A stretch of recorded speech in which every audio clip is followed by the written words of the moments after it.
Проследуем, Анвар.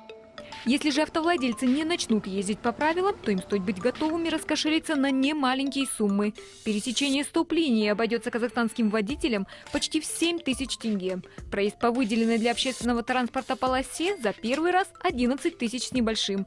Каждый повторный более 22 тысяч тенге. Такая же сумма штрафа предусмотрена за превышение допустимой скорости на 10-20 км в час.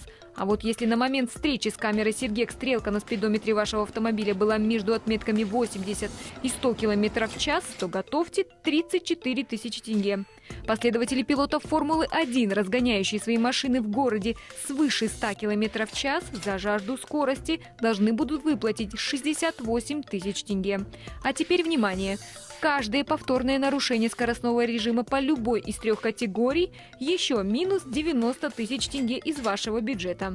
А теперь супер внимание! Больше 3 фактов превышения скорости за год и можете на 6 месяцев проститься с водительскими правами. Только за первые 20 часов работы практически на каждом участке, где теперь стоит система Сергек, камеры зафиксировали в среднем по 130 нарушений. Во всевидящее око попали не только столичные автомобили, но и транспорт из других регионов. Их владельцы получат свои предписания, как и остальные нарушители. Кстати, возможно, совсем скоро такой проект будет реализован и в остальных регионах Казахстана.